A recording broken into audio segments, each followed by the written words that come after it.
The following podcast does contain some mature language. More importantly, it can and will contain spoilers for portions of the main scenario questline and possibly content released in patch 6.1. You have been warned. On with the show. From the many realms of Atheris to the distant reaches of the 1st and the 13th via the magic of podcasting, this is episode 17 of A Podcast Reborn, a show celebrating our journey in the past, present, and possible future of Final Fantasy XIV. This episode is being recorded on Sunday, July 3rd of 2022. My name is Brian Black, otherwise known as Ro, and with me, as always, are my two wonderful co-hosts. First off, an old man whom, if he had the perfect familiar, it would likely be a Renaissance ferret.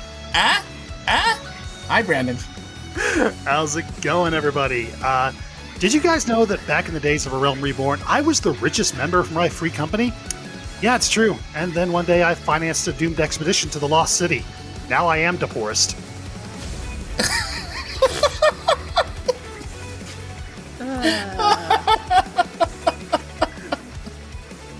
I gotta admit, I wasn't sure that one would go over, but it seems like it worked.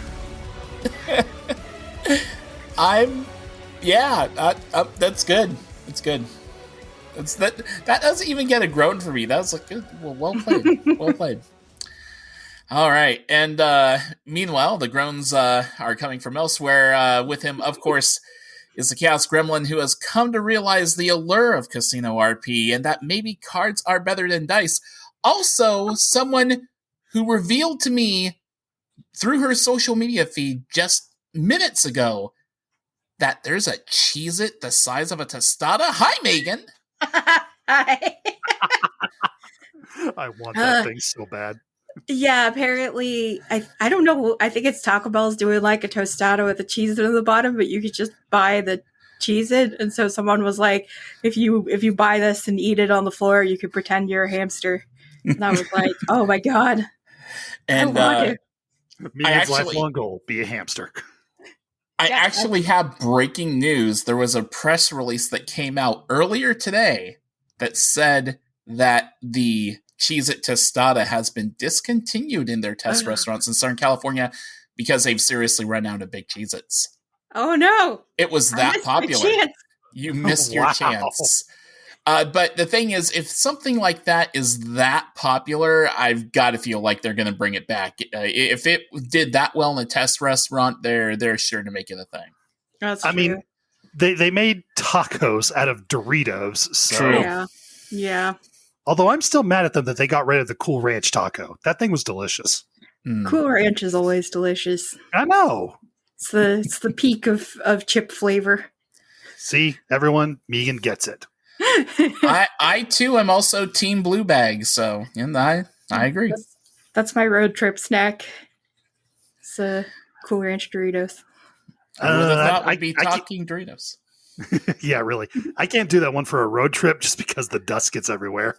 Well, I don't drive, so. Yeah, fair enough. Well, we have a fair bit to talk about. As I teased last episode, there was a live letter coming up that would drop just a day or two before we would record. That has happened. There's plenty to talk about there for sure. Before we get to that, let's kind of go around the table, see what people have been up to. As I kind of hinted at a little earlier, Meagan, I know one of the things that you've been up to recently. I did that instead of the Omega quest, so I still haven't finished that. I guess we won't be able to talk about Omega this weekend. Oh, not again. But I had it planned out. I was like, I'm going to spend Saturday doing the Omega quest, and then I was like, oh, where it's like, Rose says the casino is empty if you want to come check it out. And I was like, you know what, sure.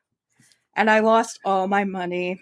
Oh, no. Yeah, Rose stole all my money, everyone. It's a fucking Ponzi scheme. Get out while you can. Whoa. Are we doing a historic shift in the podcast dynamic? Previous to this, Meagan and I were always at each other's throats over something, usually grahatia. Now it's gone away from me to the two of you?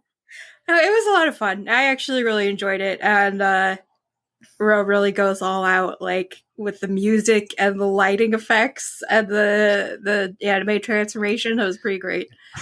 As there is a friend of mine who runs another venue. I'm not going to reveal the name of the venue. But there is a friend of mine, and if any of you have heard this line before, you probably know the venue. But he says, focus on the pageantry. And I take that to heart. I focus on the pageantry. It's all about the showmanship. So me and Ward took our RP characters to the casino on like a little RP date. And we were trying to bet small, but we got really into it. And like I ended up betting 500K on my last. I had been winning. I came in there with like 200K. I had like 500K. I was like, you know what? If I win, then I'll go to win $1 million. That'll be really cool. So I friggin' bet 500K. Oh, also Ward had won a 500K bet right before me. He did. So it got me cocky. So I bet it, and then I literally got the worst possible hand you can get. I was stunned. So I run a game kind of similar to poker. It's where basically you use the random feature to you random 5 times and use the first digit of the number, and that's like getting the card of that number, right?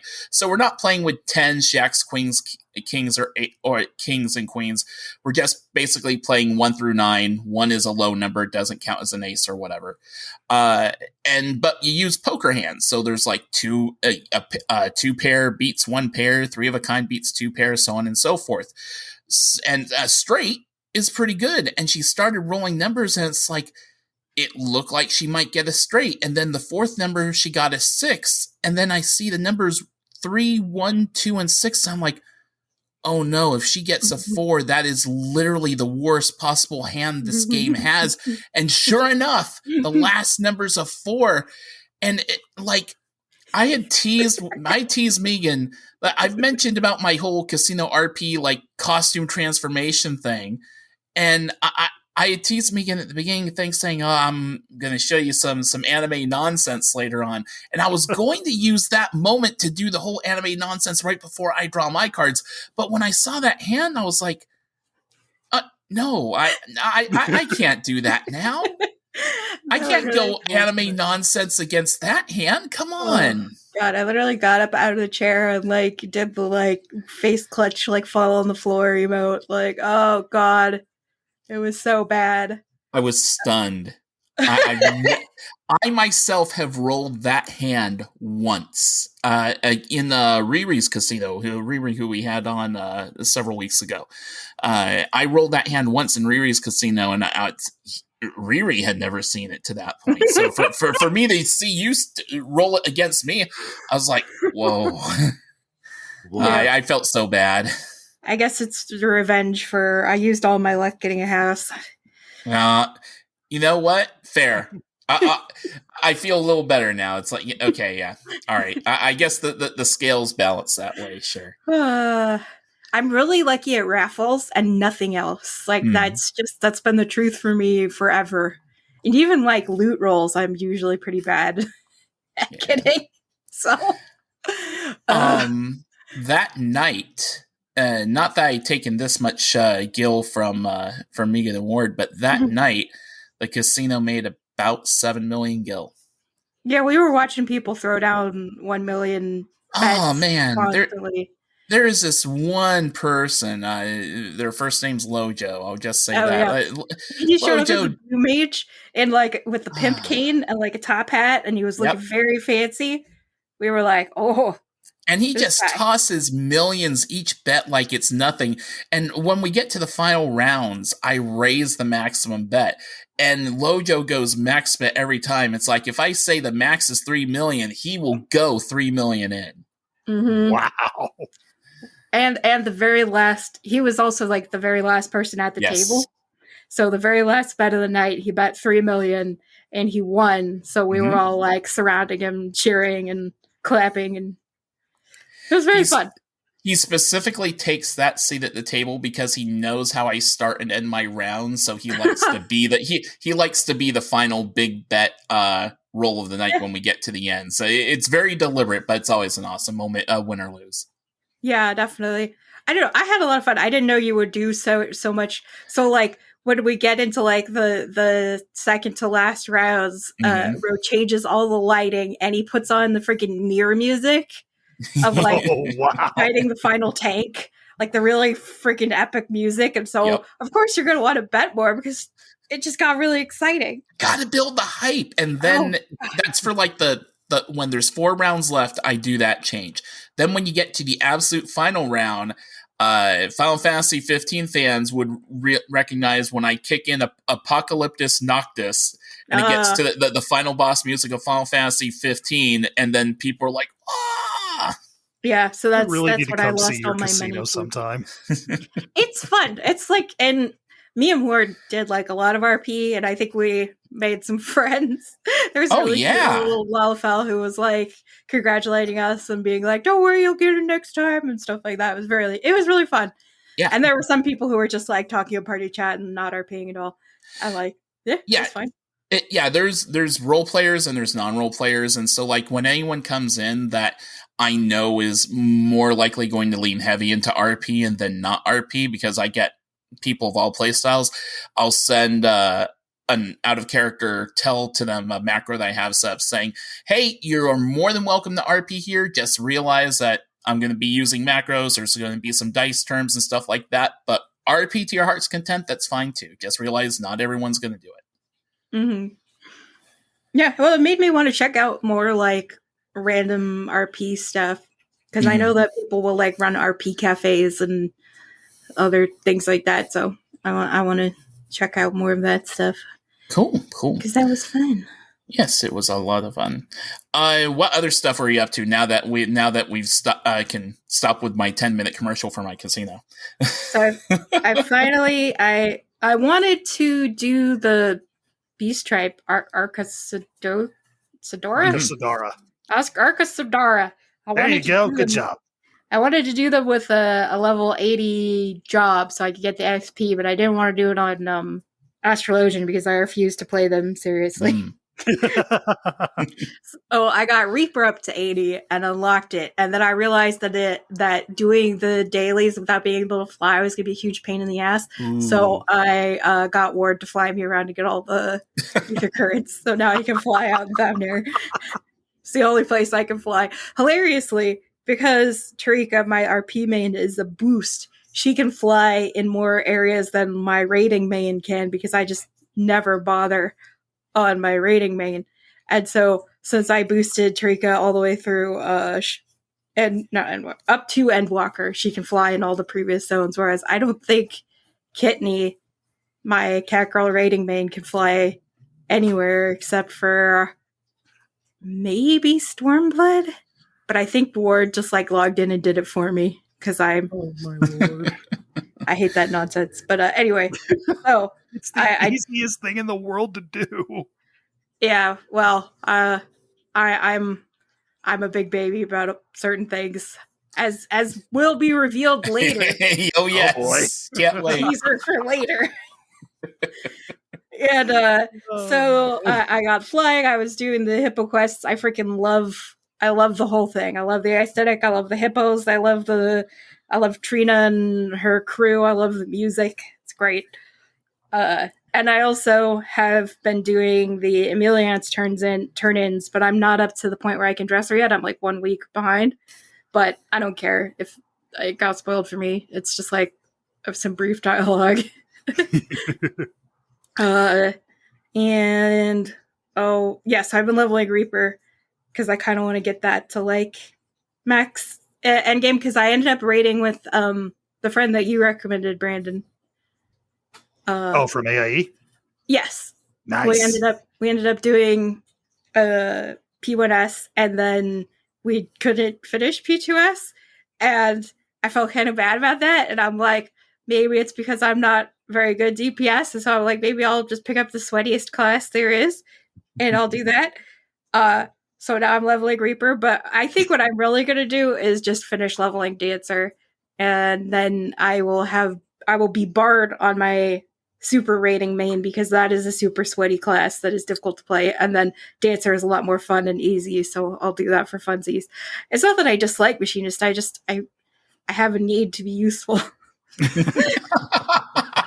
Wow, that's a gut blow to Machinists everywhere. It's not that I dislike Machinists. I just want to be useful. Machinists everywhere shed a single tear. Yep, that includes me. I'm a Machinist funny. main.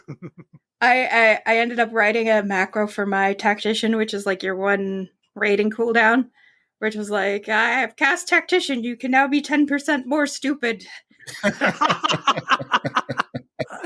I'm stealing that. I'm sorry. So yeah, we couldn't get P2S down, and I'm either going to pug that later tonight, or I'm just going to be like, fuck it, I don't care.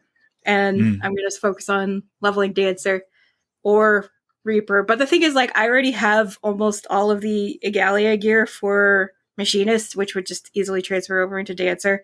And so it feels really silly to, like, start over on gear. So I just need to accept the fact that I'm an aiming main. I'm incapable of doing anything else. Touching back on Melian, since I didn't say this at the top of the show, thank you for that song, which it played at the beginning, by the way. Oh, you're welcome. I've had that in my head for a while. Like, I did actually get the transmog unlocked on Ameliance this past week, and I can neither confirm nor deny the skimpiness of the clothing that she's wearing right now. Is it 2B pants? Absolutely. I mean, you gotta. Right. Yep. Oh my god, I don't have. She specifically said, minor spoilers for this, by the way. She specifically said something to make Chanel blush. So, I mean, hey, as you wish. Yep. I honestly, finding out about their relationship has been the funniest part. I really feel like it is a vaguely romantic hostage situation. Like, yeah. I mean, she's basically going, give me something to distract Fortuno so that I can keep this program of bringing in foreign students and supplying them with everything they need. I'm like, A, why is Fortuno opposed to this? And B, how incompetent is the entirety of the forum to where if Fortuno is distracted by his wife being cute and adorable and or sexy, that nobody else seems to realize what's going on? I'm also like in Charlie, and apparently they have like a shit ton of introverts, and then there's like if they find somebody who's extroverted, they're like, yeah, go kidnap someone and like force them to be your friend and possible love interest. This is the only way anyone's gonna make babies on this goddamn island. Yeah, I also unlocked Ameliance's glamour customization, and I gave her the exact same outfit that my Grand Company Squadron wears, and that's all I'm saying. Okay. Oh man, I have to bring my Grand Company Squadron up from 0 on my RP main because she's a boost. And like right now, I literally have a full Lalafell squad because the first guy that I got was the Lalafell that shows up in the snowman costume. Oh no, you got that one on your first go? Yeah. Well done. I was like, man, this is going to be quite a squad. So, yeah. I keep getting tanks that show up for my squad, and I'm like, I have enough. Please leave. Some of that's based on the activities you do. I think like certain activities are more likely to have tanks show up, right? It's almost always Golden Saucer when I get recruits. Yeah, every recruit has a set of items that will cause them to show up. Some of them have more than one. I think there's a couple that are just single source. It's all based on your challenge log, how many things you complete out of that, if I'm not mistaken. I think the weirdest person I've ever had show up is that one Femro who comes in wearing like the Sublagar and the weird goat hoof armor. The little jaw thing that looks like it's Deathwing's lower jaw, and I'm like, what in God's name are you wearing? No, put the uniform on. Don't pay any attention to the fact that it's the Summer Flame outfit. I know that on my main, I have Careless Whisper in my squad, right. And I'm a bard, so I can literally play saxophone at her, which is great. But also, speaking of Lalafells, Me and Ward have decided to remake some of our old WoW gnomes as Lalafels on Diablos, so we can RP with them. And hilariously, I'm going to have mine go from being a warrior to being a dark knight to being a reaper, and she's going to be like, darkness, life is suffering. The edgiest of edge. Mm-hmm. The edgiest potatoes. And she's got pink hair and blue-green eyes, and she's just the fucking cutest thing I could make. And she already, like, when she's doing the opening cutscenes and, like, walking up to, oh god, what's his name, at the drowned wench, she's just, like, glaring at him over the table like that little cat meme, getting yelled at. So, I'm thinking about this. If she is going to be the edgiest of potatoes, or popotos, does that make her a wedge lord?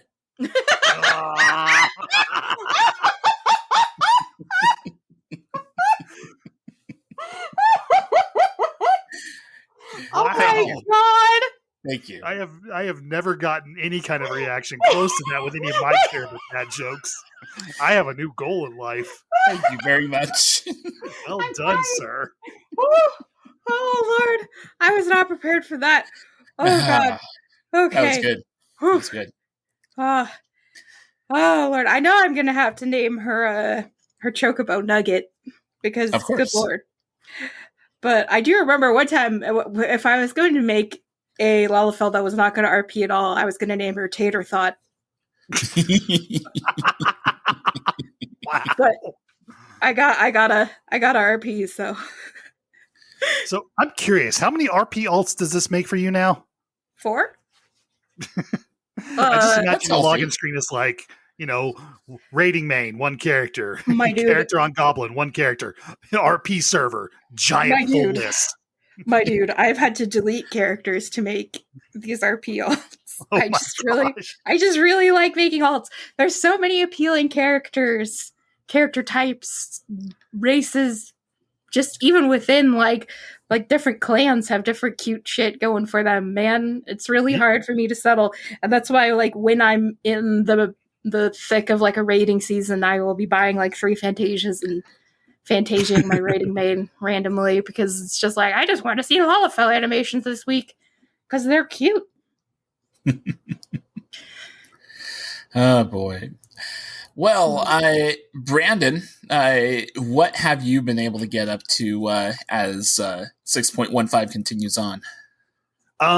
Mostly just kind of daily logins and doing the Arcosodara dailies because I want some of that sweet job XP. Leveling stuff via the custom deliveries, and honestly, not a whole lot else at this point. Haven't had much time to play due to it being, summer vacation. My kids require a lot more time than they do during the school year because they're bored otherwise.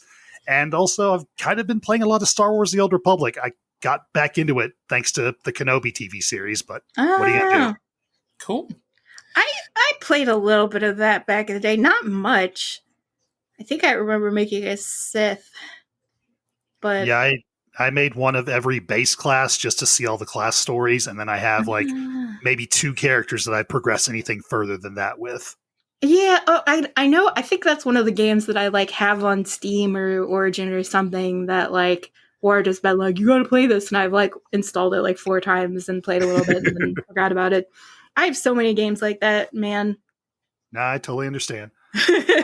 Yeah, one thing that they added is the ability to not only be like any of the subclasses that fit your general theme that you want. So if you make a Jedi Knight or Jedi Consular character, you can be any of the Jedi subclasses now. Oh, but at a certain point, they also give you the opportunity to pick a second subclass.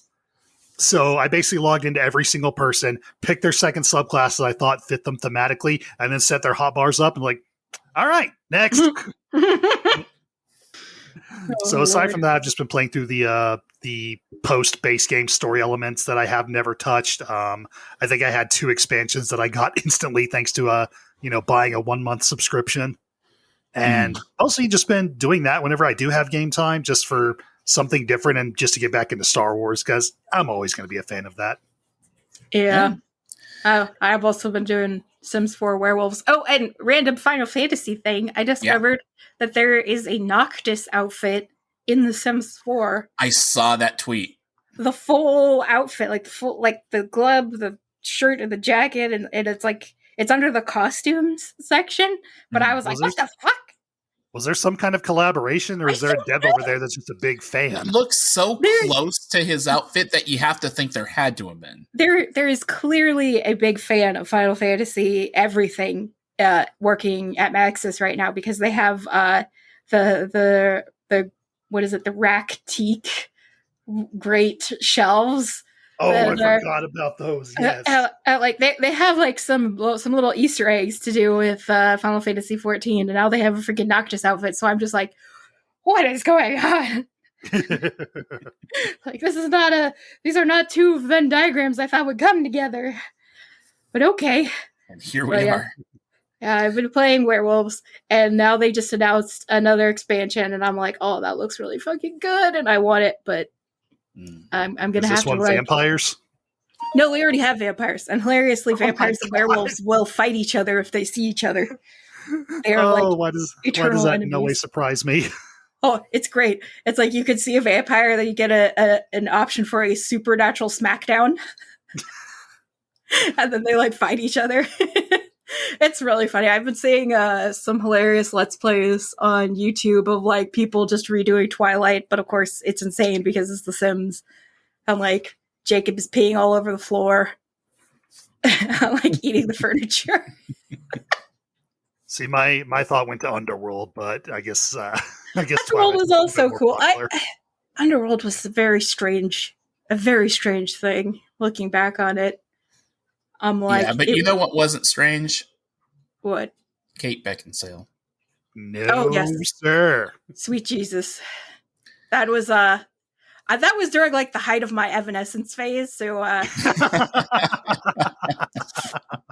there were some awakenings. I will definitely admit that. I just always thought that her love interest was just such a fucking potato. I could never get into it.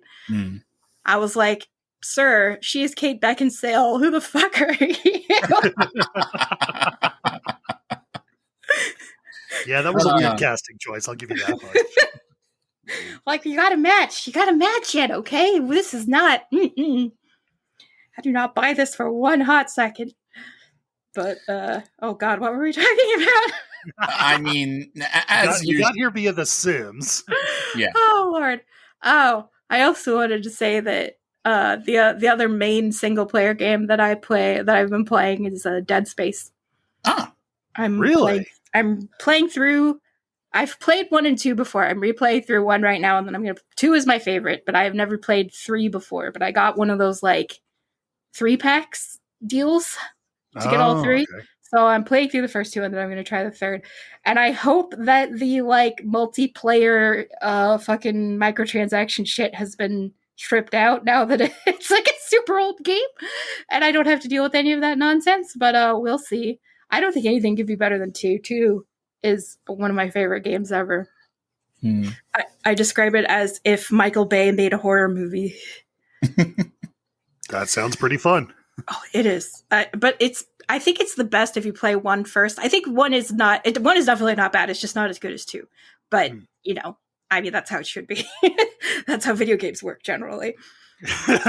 Right. But like, there are callbacks in number 2 that you won't get if you haven't played number 1. And there was like one moment where something happens that calls back, and I just remember being like, "Oh shit!" And like, oh, it's very rare that video games do that. And as someone who is ardently opposed to anybody being allowed to buy a story skip before they've completed the MSQ once, you're not going to catch me playing a sequel before the first game in a series. If you could get it cheap, I would recommend it. Although Ward really doesn't like it because he's a really big wimpy boy, and he panic fires constantly. And I'm like, okay, so this is really funny. So me and Ward played these games on like the Xbox on like our freaking CRT TV back in the day. And it was literally like we would take turns with the controller. And it's funny because usually Ward is just generally better at a lot of games than I am, but I tend to be better at FPS stuff. I think it's the hand-eye coordination because I draw. But also he would just panic fire, just spraying bullets everywhere. And I'm over here like, sweep the legs, aim for the arms. And he's like, I can't do it. So I would, that like classic video game older sibling thing of like pass it over to me to beat the boss because he's just too scared. Yeah, I will admit I don't handle gory games particularly well. Stuff like I've seen Let's Plays of the Dead Space series, and some of the like player deaths in that kind of give me nightmares. So I might not check that one out. The thing is, like, that makes you avoid the player deaths. Yes, there is one sequence. There is one sequence in part 2. If you're never going to play it, then I will just say there's a part where you have to stick a needle into your eye. Oh God, no! No! I get it. No! You have to go through like the iris, and so you can't move your eye at all. And it's like quick time events and stuff to make sure you don't move it. And if you fuck it up, or even if you don't fuck it up, it's pretty gruesome. But you see, I'm a little fucking gore goblin, and I love horror movies. So hey, I like gore too, but I'm sorry, needles, nope. Needle through the eye, nope. I literally think that like the smaller and more personal gore is, the more effective it is. Mm-hmm. Like you could watch someone like get hacked to pieces, and you'll cringe a little bit, but then like you see like someone get their pinky cut off, or like their fingernail pulled off, or like something happened to their eye, and it's like 1,000 times worse. Yeah, and that's why I'm like, yeah, Splatterfest stuff isn't really scary. It's just kind of silly. But sorry. Yeah, I have a threshold. Like playing through like the Doom series, can do it all day. Doesn't bother me. Just certain levels of like anything that's like almost torture porn-esque, from any kind of like a horror game, and the Dead Space kills tend to qualify in that area. That kind of thing gives me nightmares. Yeah, when you get killed, yeah. You could put it on super easy mode. I'm going to try to steer us back to Final Fantasy 14. We have gone on a tangent, which is fine. I will simply say that I have been playing a fair bit of Final Fantasy 14, mainly doing casino RP stuff, making like the past couple weeks have been really good for that. I don't know. I am 3 days of dailies away from Arcasadora complete. Yep. So I like Bloodsworn or whatever would be the finishing that off. So that's pretty cool. And I've also been playing on the side because things are kind of winding down a little bit, and we're kind of heading into that near lull time. So been playing a little bit of Tales of Arise, which is a anime action RPG thing. If you've anyone who's played the Tales of series, it's more of that, but this is one of the more recent ones. And you should play Fire Emblem. You know what? I have it on my Switch. I paid for it. Have yet to play it. I will. Man, it's so fun. Just don't. I know. I would actually say pick Claude, pick the Golden Deer, because things are not going well in the House of the Blue Lions. Let me tell you. But also, along with that, been playing, because the Steam Summer Sale went on, I decided to spend $3 on an innocent little game called Bloons Tower Defense 6. Oh boy. And I'm kind of addicted to it because I love tower defense games when I'm in the mood for that kind of thing, and just lately I've been in the mood for some senseless tower defense. So yeah, I'm buying and controlling a bunch of monkeys trying to pop balloons from invading their base, and it's kind of fun. Oh Lord. Yeah. I've been actively avoiding not looking at the Steam Summer Sale because I have a huge ass wish list, and now I'm looking at it. Every Square Enix game is half off basically right now. Oh! Yep. I really want the Jurassic World game. I have the first one.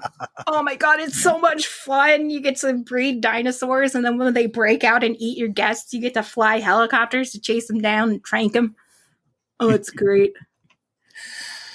But the other thing that I've done this past week is take a little time to listen to and look at and then read translations of the live letter that happened a couple days ago. Woo! So we finally got our first batch of extra details and information about what's coming in 6.2. I got some more information on things such as Island Sanctuary, Criterion Dungeons, which also have another dungeon called Variant Dungeons, and Savage Criteria Dungeons, and there's there's kind of a lot to dig into here. So I think I'm just going to toss it this way. Brandon, of all of the stuff that was revealed in the live letter, what is the thing you most want to talk about? The things I most want to talk about. I don't know. I'm scrolling through here and just there's a lot of like little things. I mean, obviously the thing I'm going to always be most excited for in a new patch is what's coming next in the MSQ. Looking through here, there's just a bunch of little random things I could talk about. Like, come on, are we all not happy that the glamour dresser capacity is being doubled again? Super happy, Jesus Christ. I'm not at 300 yet, so this isn't relevant to me yet, but I'm glad it will be higher once I get to 400. On my main, I have been having to like take things out and like delete them or sell them for a while. I really think that if you buy an outfit with real money, it should go into your armoire instead of your glamour dresser. Like, there's a lot of things that need to go into the armoire instead of the dresser. All paid stuff should go into there. And so should all the artifact sets, at least the base versions. Yes, I agree. There's the continued changes to the duty support system. They're going to add more of the Heavensward post MSQ dungeons in there with Isael, Estinian, and the Alphino going to be your NPCs for support in there. So that's going to be cool. That is hype. Yeah. Yes, sail. I'm curious who's going to tank in that. Is it going to be her? Because that's badass. Isael has to be the all-rounder, right? Because I would assume so. Absolutely. I mean, Alphino's going to be probably the healer regardless. But right. I mean, and then, like, Estinian is the Dragoon, so. Yeah. But Yeah. I mean, if you go in there as a healer, what is Alphino going to do at that point? Is he going to be a DPS Arcanist? Are we going to yell at him to get his job stone equipped? It's going to be pretty funny. And yeah, probably. This I found particularly interesting. They are taking out Steps of Faith, which is if you don't know, it's the big dragon that's basically kind of stomping along, and you have to like bring him down before he gets to the end of the Ishgard giant bridge. Yeah, I actually got that as my last thing before I hit 80 on Reaper. Nice. I was like, I'm being bullied. And that's the last time we're going to see that one because it's being remade as a solo duty. Mm-hmm. Yeah, they're doing a lot of it like that. Yeah, and this one I had predicted was going to happen. They're making the King Mogglmog trial easier because it's going to be the first multiplayer thing you're forced to do now. Right? Yeah. And that is kind of a step up if you were to do it at its current difficulty to like for your first multiplayer thing to be King Mogglmog and people not know exactly how that fight works.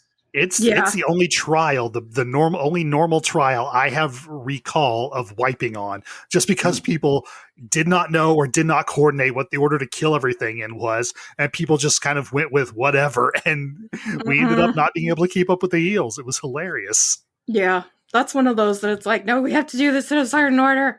Oh God, please listen to me.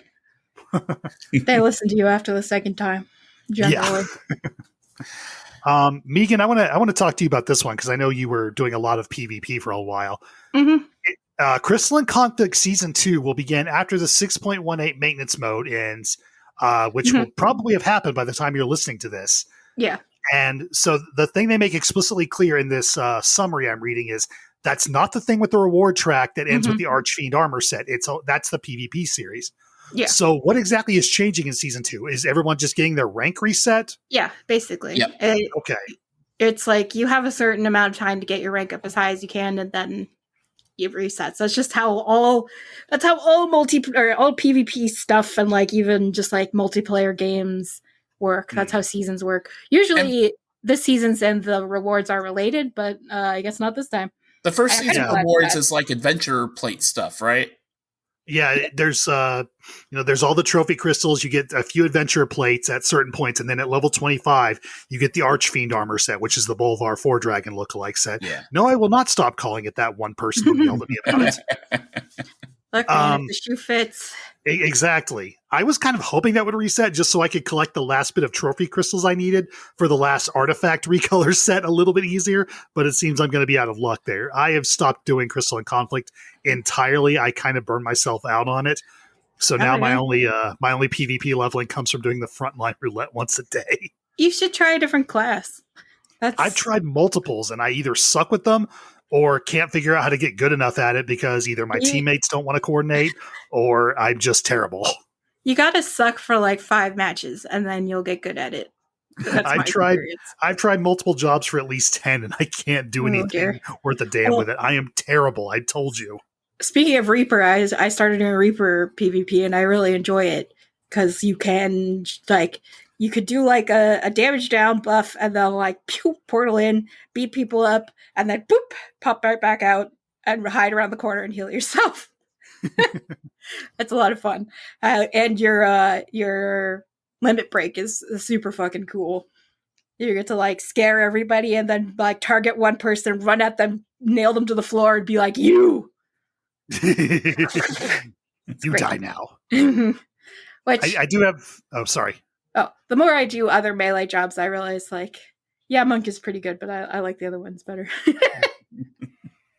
I do decently with Machinist in front lines, but if I take it into Crystal and Conflict, I just get murked all the live. You gotta stick close to a pillar or like a corner that you can duck around. I do that with in both of the instances. It works in front line, but in Crystal and Conflict, for whatever reason, nope.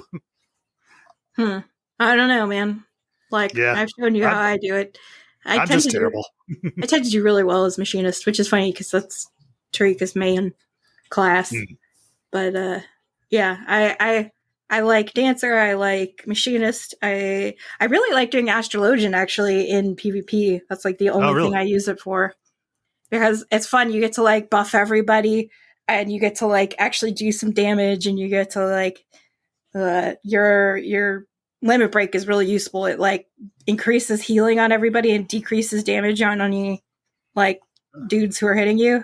Like their damage goes down, and I think the damage on them goes up.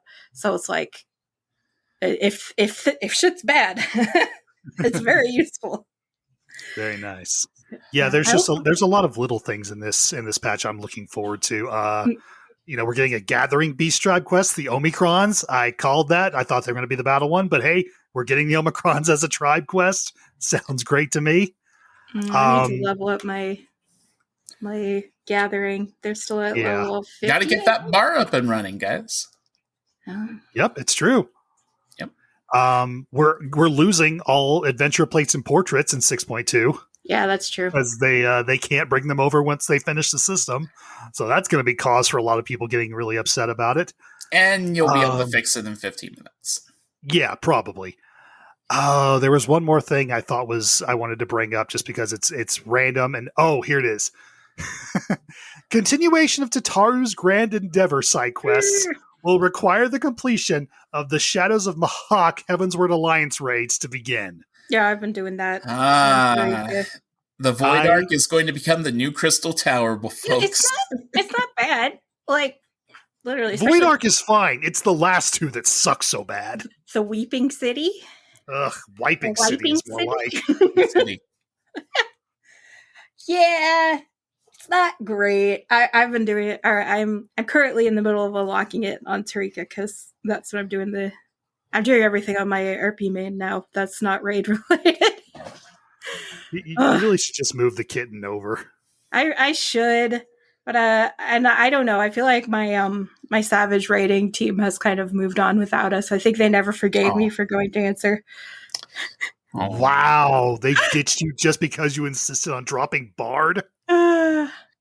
Man, they are. You weren't sweaty enough for them. Oh, for God's sake! I'm so sweaty though, I'm sweating IRL right now because I was gonna say you turned your air conditioning off in California. Are you insane? It's I don't know. We have an air conditioning unit that will tell me how hot it is in here, but it's like over on the other side of the room, so I'd have to get up. Oh boy! And, I'll look at it at the end of the recording, and I'll tell you how hot it got in here. Well, when we had talked, I I don't know, last episode or maybe the episode before about Tataru's side quest, we were talking about like, what's this all going to involve? What's it going to lead to? And Brandon, I think I recall you saying that this was going to lead to like, our relic weapons or new gear and stuff like that. And you know she what? made them. It makes sense. Absolutely. It makes a lot of sense. It makes a hell of a lot of sense. And, we actually are going to get our relic weapons through a quest series. Just not the quest series that we thought. Oh my God. And for those who have not checked out the live letter yet, all I can say is, last episode I had mentioned that one of the things that I've not done yet as far as like side content in 615 is the somehow further Hildebrand adventures. And that's because, I haven't done any of the Hildebrand adventures, and I mean, it's something I want to get to at some point, right? It's like, it's side content when I have the time. Sure, I don't have anything against it. The stuff looks kind of funny. And now I find out, I may be doing this content pretty damn soon because we're getting Manderville weapons as relic content, and Meagan could not be sweatier about it. I am displeased. Why?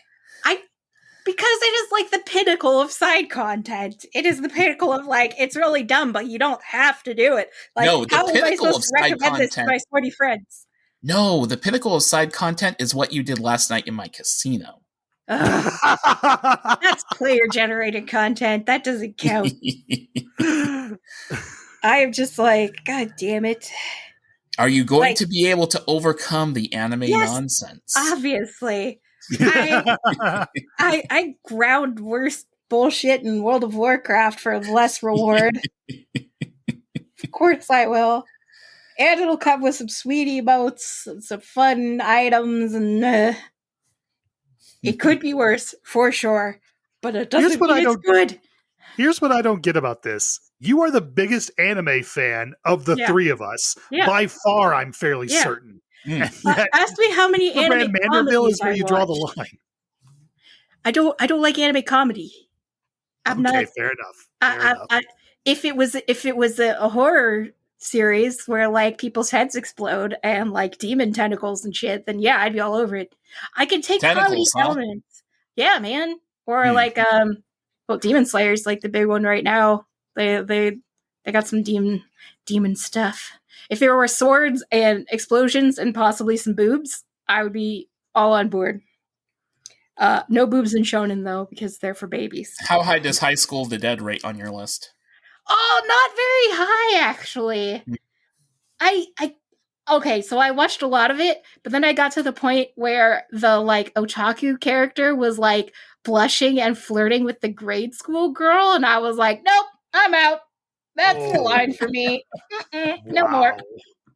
I'm done. I can take the boobies that squeak like a squeaky toy every time they bounce. I can even take the bullet time titties flopping so fast that a bullet can pass between them. But I cannot take implying that this 10-year-old girl and this 16-year-old boy are going to become love interests. Fair. And that's like putting it mildly. Like, no. I'm done. Thank you. Yeah. You had everything else for me, sir, but that was, I will admit, I do occasionally put on the first episode and just watch the first episode because it's really fucking good. Well, fortunately, you won't have to worry about stuff like that when dealing with Hildebrand and Godbert. Although it's funny that, we've talked about your sweatiness and stuff like that. And, and I'm thinking, can there truly... Now, I know next to nothing about the story of the Hildebrand adventures, but based on all of the screenshots I've seen of specifically Godbert, can there be no one sweatier than Godbert Manderville? I mean, probably not. Yes, there can. See, I remember back when I used to play WoW all the time, I was very upset that they had no banana hammocks for the men. Right. Because they had plate bikinis for the women. And I was like, come on. you can't do one or the other. You got to do both. If I can have a sexy plate-kini for my orc lady, I should be able to have a sexy banana hammock for my orc man. Like, eh. And so when I came over to Final Fantasy, one of the first things I saw was hanging out in like the little Mensa Plaza, and there's someone hanging out with the little, what is it, Tanga, the like leopard print one. Uh-huh. And I was like, I found my home.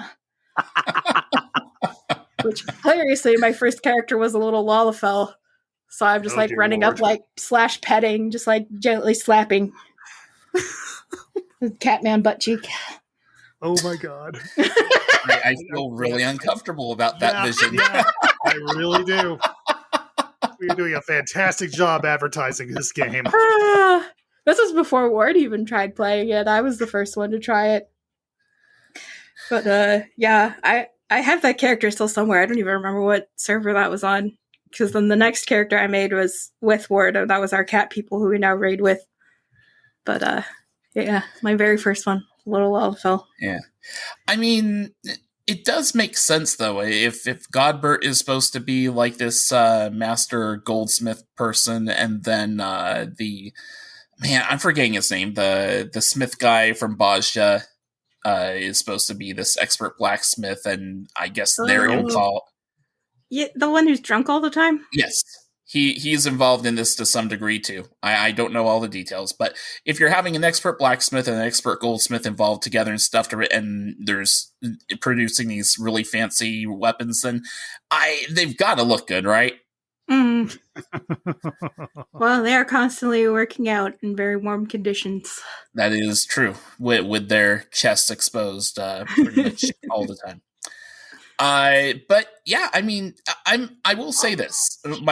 My overall opinion on this whole Manderville thing is I'm obviously not upset about it. I'm actually kind of happy about it because I don't feel forced to play the Hildebrand content to get this relic stuff. I mean, obviously you have to play through it to get to the relic content. But the Hildebrand content is something that I honestly was meaning to do at some point. And it's not something where I'm going to skip cutscenes just so that I can get to the relics faster. But now there's a bit of a carrot at the end of the stick. And I think one of the things that always kept me from playing Hildebrand is that there weren't any real alluring, enticing carrots. I mean, yeah, there's a few cosmetic things. There's like an emote or one or two kind of anti-piece things. But now knowing that, hey, at the end of this thing, from what I've heard in a couple places, it's like if you play through it from start to end, including the trials, it's about 4 to 5 hours of content straight through. That's not bad compared to some of the grinds we'd have to do in WoW to get to unlock things like, ultimate weapons or such like that. So I'm down for this. I'm looking forward to it. Well, the real question will be, because initially there's not much of a requirement to get your first stage of your relic weapon. Right. What's going to be interesting is how they progress the series going forward, because the relic weapon has always historically been a really long grind. Right. Shadowbringers, I think, made it the easiest of all the relic weapons because they offered multiple progression paths. You can grind out the things you need in Bajja, or each particular stage had like multiple duties that you could do over and over again to get them as well. Normally that was a little bit slower, but if you absolutely didn't like Bajja, aside from leveling enough to get to certain story points, you didn't really have to do too much of it. Mm-hmm. So I'm curious, without a alternate zone that's designed for this, how's the progression going to be? Is it going to be more like the relic weapons of old, where you have to like farm ad nauseum dungeons to get certain things? You gotta think the new dungeon content's part of it, right? Like this whole Criterion variant dungeon stuff. Might be. Yeah, that makes sense. That could potentially be at very least. So they did say that it was supposed to be like casual, or they did. I feel like they probably saw that having multiple paths to upgrade weapons is a good, smart idea. So I'm willing to bet that variant and Criterion dungeons are one path of being able to upgrade them, or at least part of one path. Right. I would definitely assume. And maybe because it is the Hildebrand quest line, And I guess there's, again, I know minor stuff about this story, but I don't know how it all connects. Because Hildebrand at some point ended up on the first or something. Maybe it's going to involve fates back in Shadowbringers content. Yeah. I would not be surprised. There was one step. It was like the second step after you got the first version of the weapon. It was like, all right, upgrade it. You can either go grind out these memories in Baja, or you can go grind them out in the, fates in the Heavensward zones. Mm-hmm. And that's what I ended up doing just to get the first glowy part of the relic. And then I stopped doing them because I'm like, and I don't like Baja enough to continue progressing the story so that I can progress the rest of the relic weapon quest line. So I'm done. So I would not be surprised. My one big caveat, I think this could be an interesting idea. I really just don't want them to be the weapons themselves to be Hildebrand themed. You don't want them to look ridiculous. You don't want them to look like there's something from the Gold Saucer. Yeah, I don't like going for joke weapons. I really don't. I'll get the first stage if it's easy to acquire, because the Shadowbringers one definitely was. You just did a simple quest, and then any subsequent weapons were just basically like, bring us 2,000 poetics worth of items, which was simplistic enough to do. So you could get subsequent relic weapons on other jobs, at least the first stage, very easily. So I'll be happy to grab that and then immediately glamour over it and then never progress it beyond that point. But if they're more like, these are actual, cool looking, serious looking, for lack of a better term, weapons, then that'll be different. I will say the one exception to that is if Dark Knights get a giant frying pan a la Julian Manderville, yes, please. By the way, when you run into Julian Manderville, run for your life. Understood. There is no more terrifying NPC in this entire freaking MMO than Julian Manderville. We've got about roughly 5 to 10 minutes left, so before we forget to talk about it, Island Sanctuaries. Meagan, have you read over stuff from the live letter? Like, how do you feel about Island Sanctuaries? It seems cool. I me, I love farming simulators. I literally sometimes log into The Sims just to make a farm and farm. So it sounds very cool. I love the idea of having all of our minions running around, but I didn't see anything about housing, so I'm a little worried. So one of the things that kind of says in the Reddit translation here is you can build a base of operations and customize its appearance and functionality to some degree. Note, this does not sound like it incorporates full housing decoration, but we more or less knew that already. Well, the person who wrote that more or less knew that, but one of the things I will say is that throughout this whole housing drama, by the way, I keep on trying to bet to win a house, still have yet to win a house. But throughout all this housing stuff, I can count on more than 2 hands the number of times I've heard someone say, man, I can't wait for Island Sanctuaries to fix all this stuff with housing. And I don't think it's looking like it's going to fix housing. I mean, I think it's going to be nice to have your own personal instance space, and apparently this island is freaking huge. Can you invite other people to your island? Yes. Okay. Yes. In taking part in activities on your friends can be invited to your island is one of the things it says there. And here's the thing that kind of interests me. They're obviously trying to make this its own beast, and they're trying to make this different from player housing. And the area is supposedly pretty big and stuff like that. I guess my question is, why not allow the freedom to kind of furnish and housing and stuff like that? And I was giving that some thought, and I think the answer is I think they have the ability to let us do that in there, but if they allowed us to do that in there, then could that possibly kill the incentive and the allure of housing as a whole? And do you upset an entirely other section of the player base by basically saying, oh, everyone has their own island now, your houses are meaningless and people aren't going to visit them anymore? Well, but it would also be they would make the furniture market explode because everybody would want to buy furnishings for their island. Mm-hmm. So I think it might just be like we don't have the disk space to have everybody be able to make their own custom setup. Yeah, that's my guess, is that they can't, like, on the back end support such a thing. And also, whoever is in charge of the housing system in this game seriously has a love for the idea of neighborhoods. Like, they will not give up their concept of someone's house should be able to go see the other houses in their neighborhood, and people should be able to have their own little communities. Man, I don't necessarily agree with that, but the guy that lives next to me's house is empty, and every time I keep going in there to like check on it to see if he built anything. It's always just completely empty. It has like one piece of furniture in it, and I'm like, why the fuck did you buy this? But the house is always updated, so it's never demolished for being inactive, right? Yeah. Right. The other person next to me, the like giant house, has like a whole cafe set up outside and like all this cool shit going on. And they came by and signed my guest book because I went over there and signed their guest book. So like we have a neighbor thing going on. But our other neighbor is I would like to make an HOA. And I would like no.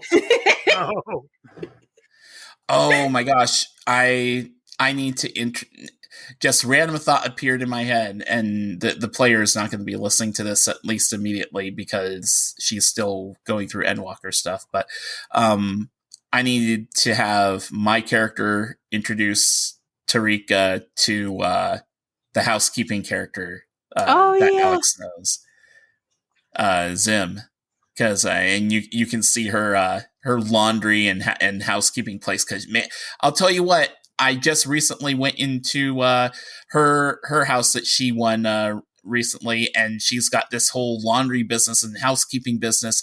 I did not realize how fantastic of a decorator she is. I mean, holy cow!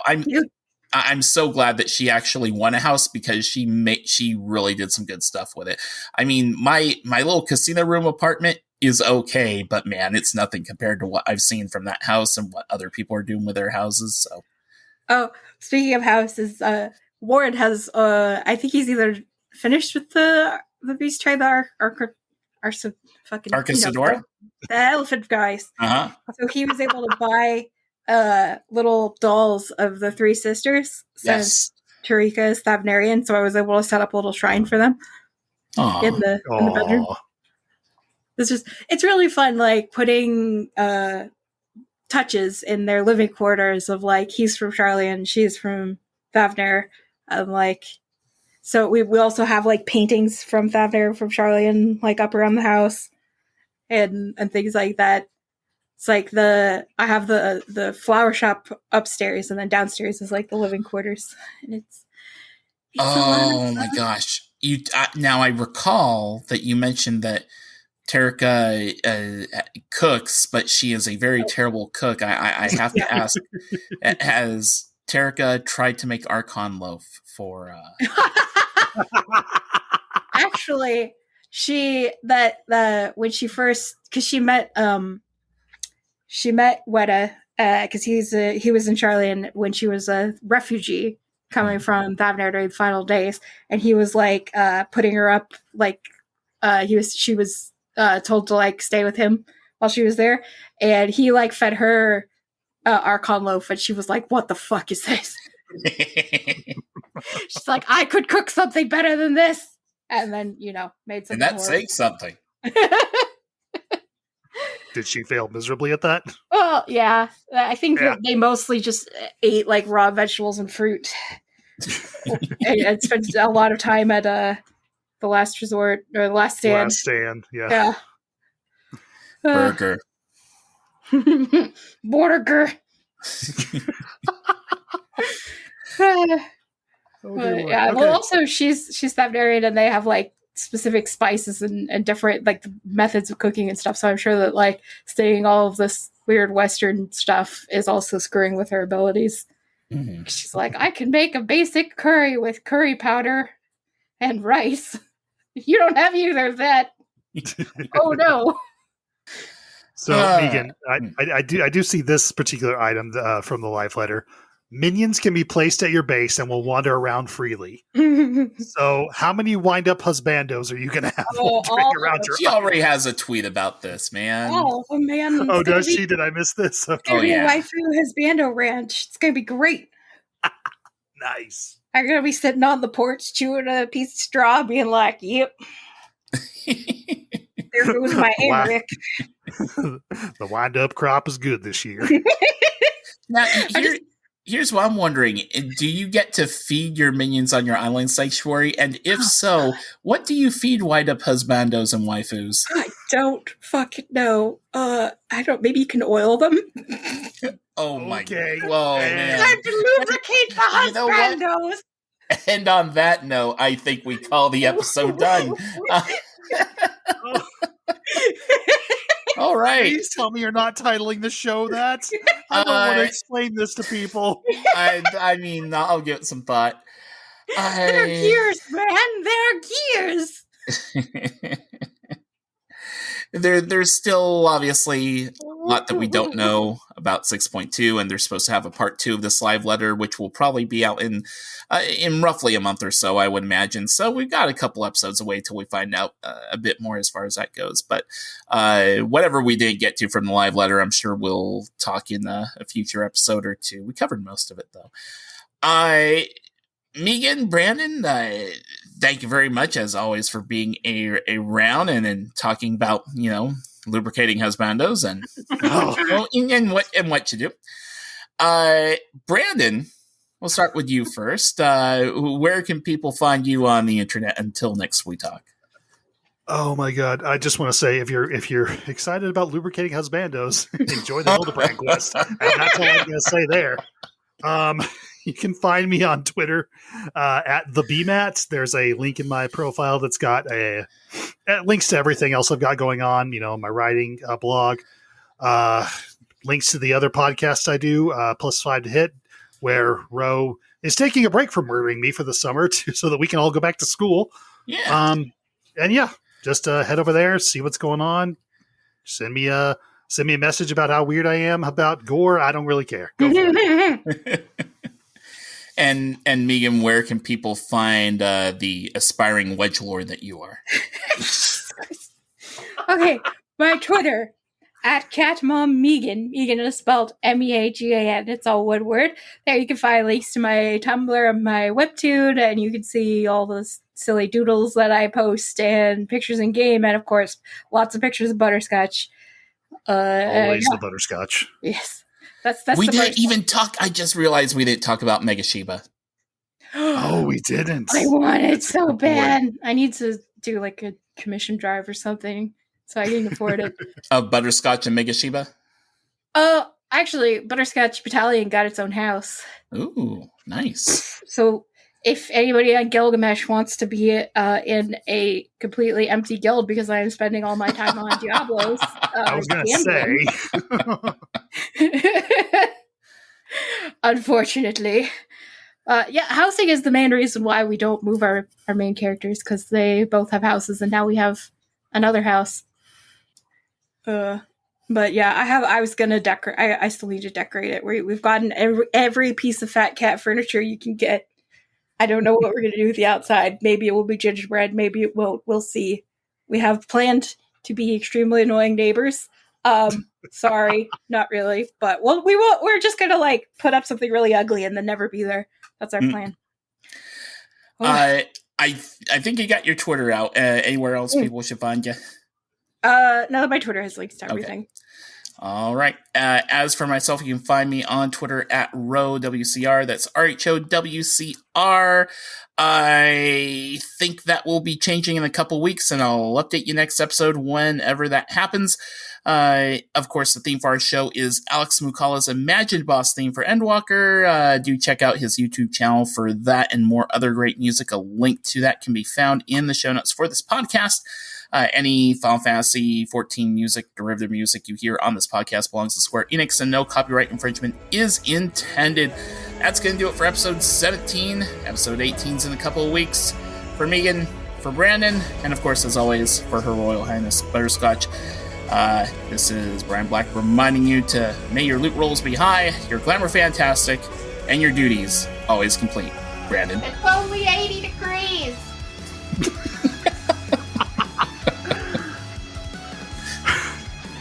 So, why did Grahatia swap to Scholar? Oh no. Why? You wanted to give people CAT scans. Okay, I'll allow it. Really, I figured any mention of Grahatia would get a "how dare you" out of you, but It's I'll a allow it. harmless cat pun. That's fine. Also, I think she's a little too sweaty to say how dare you right now. Yeah, probably. It's true. I'm melting. I'm no longer a human being. I am a sentient puddle. Talk to you next time, folks. Take care. Bye.